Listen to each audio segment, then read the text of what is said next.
নমস্কাৰ এই মুহূৰ্তত এটা অত্যন্ত গুৰুত্বপূৰ্ণ খবৰ দিব বিচাৰিছো দুৰ্দান্ত বোলিঙেৰে ইতিমধ্যে সমগ্ৰ দেশজুৰি জিলিকি উঠিছে অসম সন্তান ৰিয়ান পৰাগৰ বোলিঙক লৈ অসমত চৰ্চা অব্যাহত আছে ইতিমধ্যে ৰাজ্যৰ মুখ্যমন্ত্ৰী ডক্টৰ হিমন্ত বিশ্ব শৰ্মাই মাত্ৰ কেইটামান মুহূৰ্তৰ পূৰ্বে ৰিয়ান পৰাগৰ বোলিঙক প্ৰশংসা কৰি সামাজিক মাধ্যমত বিশেষ মন্তব্য আগবঢ়াইছে শ্ৰীলংকাৰ বিৰুদ্ধে ৰিয়ান পৰাগৰ দুৰ্দান্ত বোলিঙক লৈ দেশজুৰি চৰ্চা এই সন্দৰ্ভত সবিশেষ আনিটক দৰ্শকৰ বাবে লৈ আহিছো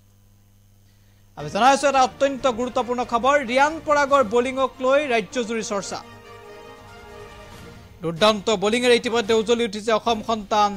ৰিয়ান পৰাগ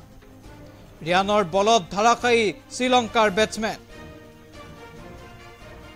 ৰিয়ানৰ বোলিঙক লৈ সামাজিক মাধ্যমত মন্তব্য ৰাজ্যৰ মুখ্যমন্ত্ৰী ডক্টৰ হিমন্ত বিশ্ব শৰ্মা ৰিয়ানক প্ৰশংসাৰে উপচাই পেলালে মুখ্যমন্ত্ৰী ডক্টৰ হিমন্ত বিশ্ব শৰ্মাই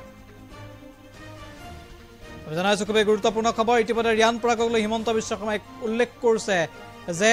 ৰিয়ান পৰাগৰ লৈ হিমন্ত বিশ্ব শৰ্মাৰ বিশেষ মন্তব্য আৰু নিজৰ প্ৰতিভাৰে আনেক দিশ উন্মোচন কৰি সকলোকে মুগ্ধ কৰিলে ৰিয়ানৰ বোলিঙে আমি গৌৰৱান্বিত এই যাত্ৰা ধাৰাবাহিকতাৰে অব্যাহত থাকক এইদৰে মন্তব্য কৰিছে ৰিয়ান পৰাগলৈ আমি ইতিমধ্যে উল্লেখ কৰিছো আমি 8টা বলত 5 ৰান দি 3টা উইকেট সংগ্ৰহ কৰিছে ৰিয়ান পৰাগে